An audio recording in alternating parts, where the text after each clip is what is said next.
नमस्कार दोस्तों, मैं सी राहुल गुप्ता वेलकम करता हूं आप सबको अपने YouTube चैनल में। दोस्तों आज हम एक नोटिफिकेशन डिस्कस करने वाले हैं, नोटिफिकेशन नंबर 23/2022 सेंट्रल टैक्स की, जिसके अंदर उसने ये बोला है, जो 23 नवंबर 2022 को ये नोटिफिकेशन आई है, वो बोलता है सेक्शन 171 सबसेक्शन 2 के अंदर central government on the recommendation of the council, GST council, hereby empowers the Competition Commission of India established under section this to examine whether input tax credit availed by any registered person or the reduction in the tax rate have actually resulted in a reduction in the price of the goods। Sir ये क्या है, हमारा जो input tax credit है उससे price क्यों reduce होगा? बात आपकी बिल्कुल ठीक है सर, नोटिफिकेशन तो यही बोल रही है, लेकिन अब ये कैसे समझ में आए सर, ये क्या मतलब, क्या कहना चाह रहे हैं ये? देखिए दोस्तों, अब मैं आपको ले चलता हूं 12th क्लास की तरफ। चलिए जी, ये अपना एक ट्रेडिंग अकाउंट होता है दोस्तों, थोड़ा ज़्यादा ऊपर चला गया क्या? Sales, purchase, opening stock, closing stock, gross profit. ठीक है जी, ग्रॉस प्रॉफिट होता है ये। अब मैं बात करता हूं, जब हमारी कंट्री के अंदर वैट और सर्विस टैक्स थे, तो वैट का इनपुट दोस्तों सर्विस टैक्स में नहीं मिलता था, सर्विस टैक्स का इनपुट वैट में नहीं मिलता था, एक्साइज का इनपुट आपको वैट में नहीं मिलता था, वैट का इनपुट आपको एक्साइज में नहीं मिलता था। ये सब क्लियर है, एक्साइज सर्विस टैक्स आपस में मिल जाते थे।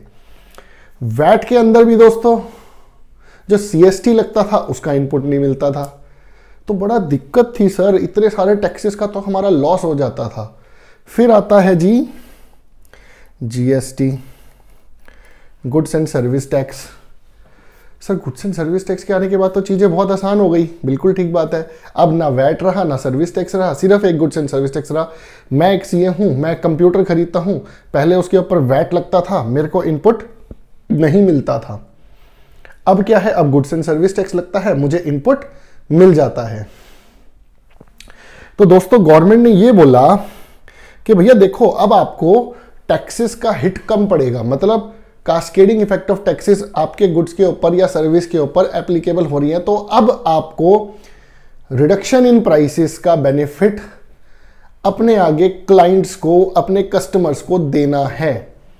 अगर आप ये बेनिफिट, मतलब रिड्यूस्ड कॉस्ट, पहले मान लीजिए मेरा ग्रॉस प्रॉफिट मार्जिन था, मान लीजिए 8%, GST के आते ही साथ अगर मेरा ग्रॉस प्रॉफिट मार्जिन हो गया मान लो 10%, तो गवर्नमेंट ये कहती है ये 2% मार्जिन आपका टैक्सेस का मार्जिन था। ठीक है जी। तो ये 2% का मार्जिन आपको कस्टमर्स के ऊपर डिस्काउंट के लिeu में देना था। सर डिस्काउंट के लिeu में? सर डिस्काउंट तो कोई देता ही नहीं है हमें। सपोज पहले हम कोई भी प्रोडक्ट खरीदते थे तो उसका जो प्रोड्यूसर था उसको सर्विस का इनपुट नहीं मिलता था, अगर वो सर्विस टैक्स में रजिस्टर्ड नहीं है, तो मैं मान के चल रहा हूं। तो हुआ क्या दोस्तों, उसका मार्जिन था कम, 2% उसको टैक्सेस का हिट पड़ता था। फिर आया GST, जिसके अंदर उसको टैक्सेस का सारा इनपुट मिलने लगा, तो उसने देखा यार मेरे को तो वही प्राइस पे भी अगर मैं बेच रहा हूं ना, तो मेरे को 10% का प्रॉफिट हो गया है, मेरा 2% का प्रॉफिट बढ़ गया। तो गवर्नमेंट ने कहा भैया ये 2% का प्रॉफिट आपको बढ़ाना नहीं है, 2% अपने प्राइसेस कम करो। सर ये तो हम प्रैक्टिकली कर ही नहीं रहे, कोई भी नहीं कर रहा भाई साहब। एंटी प्रॉफिटेरिंग ने अब हम सेक्शन पढ़ेंगे, फिर दोबारा हम नोटिफिकेशन पे आएंगे। एंटी प्रॉफिटेरिंग, इसका है जी एंटी प्रॉफिटेरिंग, सेक्शन का जो नाम है सेक्शन 171 ऑफ CGST एक्ट। ये क्या कहता है जी, any reduction in the rate of tax on any supply of goods or services or the benefit of input tax credit shall be passed on to the recipient by way of commensurate reduction in prices।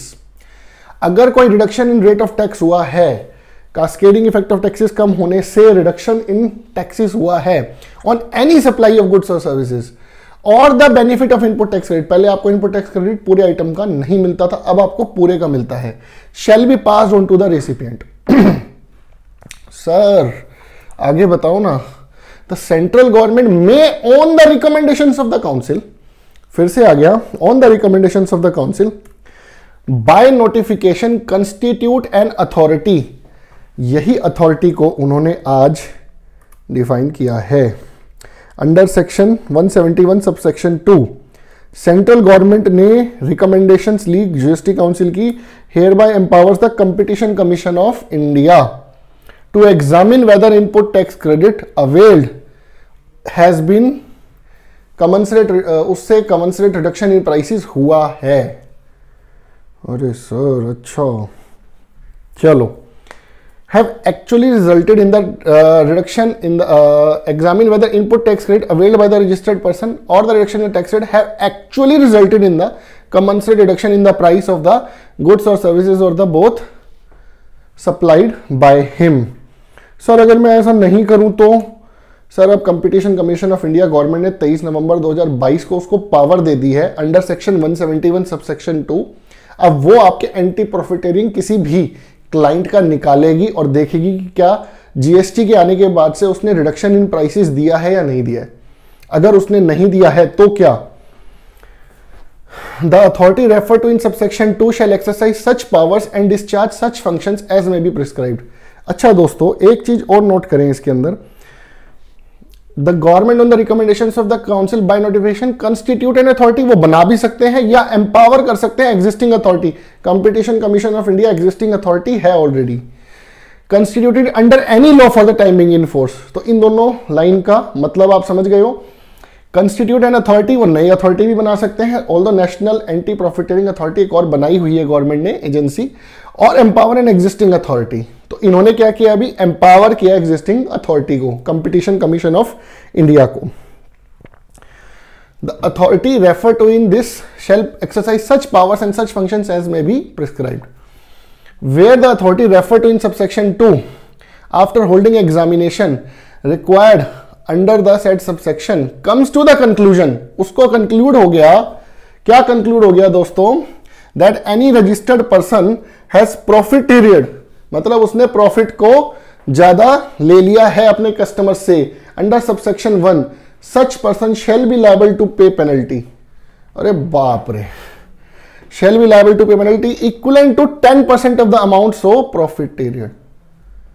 मतलब कि उसने अगर actual में government ये कहती है 8% के हिसाब से आपका 1 लाख रुपए का प्रॉफिट होना चाहिए था, लेकिन आपने प्रॉफिट निकाल लिया 1,10,000 रुपए, तो प्रॉफिट ईयर्ड कितना हुआ जी 10,000 रुपए। 10,000 का 10% आपसे पेनल्टी ली जाएगी और टैक्सेस पूरे लिए जाएंगे। खाली 10% पेनल्टी देके नहीं छूटोगे, टैक्सेस पूरे जितना आपने अमाउंट प्रॉफिट ईयर किया है। Provided that no penalty shall be leviable, हम पेनल्टी छोड़ देंगे अगर आप फर्दर उसको अपील नहीं कर रहे हो तो। If the profiteer amount is deposited within 30 days from the date of passing of the order by the authority. Sir हम नहीं करते, हम नहीं जमा कराते तो क्या होगा, पकड़ेगी गवर्नमेंट, जबकि जब देखेंगे बहुत सारे लोगों का ऐसा ही मानना था दोस्तों प्रॉफिटेरिंग अथॉरिटीज को लेके, लेकिन अब गवर्नमेंट ने कंपटीशन कमीशन ऑफ इंडिया को निकाला है, उसको अथॉरिटी दी है। एक सेक्शन में और यहाँ पे आपको बताना चाहूँगा, वो है जी सेक्शन 21, एक second, section 20 rule 21 sorry, registration to be cancelled in certain cases. The registration granted to a person is liable to be cancelled if the said person violates the provision of section 171 of the act or the rules made thereunder। समझ गए जी, आपका GST का registration भी government cancel कर सकती है अगर आपने प्रॉफिट गलत तरीके से कमाया तो। प्रॉफिटेरिंग का मतलब ये है आपने गलत तरीके से प्रॉफिट कमाया है, गवर्नमेंट ये मानती है। तो एंटी प्रॉफिटेरिंग को दोस्तों अपने को सीरियसली लेना है, अपने क्लाइंट्स का जीपीएनपी ढंग से मेंटेन करके चलना है, सो दैट, और हमें उनको कंसल्ट भी करना है, हमें उन्हें बताना भी है कि देखिए आप एंटी प्रॉफिटेरिंग के अंदर फंस सकते हैं, आप गलत तरीके से प्रॉफिट कमा रहे हैं। रिडक्शन इन प्राइसेस आपको अपने कस्टमर्स को आगे बेनिफिट देना चाहिए। ठीक है दोस्तों इसके बहुत सारे रूल्स और भी हैं, वो मैं कवर नहीं कर रहा हूं, आप चाहें तो उनको पढ़ सकते हैं, मैं डिस्क्रिप्शन में उन रूल्स के नंबर लिख दूंगा।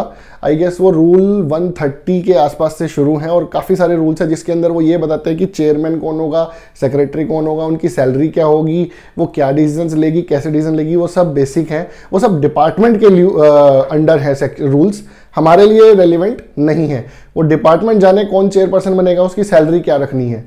ठीक है दोस्तों, तो उनको मैं यहां कवर नहीं कर रहा हूं। ठीक है दोस्तों, आगे से आप एंटी प्रॉफिटेरिंग को देख के बैलेंस शीट फाइनल करेंगे। नहीं तो कंपटीशन कमीशन ऑफ इंडिया के पास अगर वो बैलेंस शीट पहुंच गई तो बड़ी दिक्कत हो सकती है। ठीक है दोस्तों, आशा करता हूं आप लोगों को हमारी वीडियो पसंद आ रही होगी। आप ऐसे ही हमारे चैनल के साथ बने रहिए। जय हिंद दोस्तों।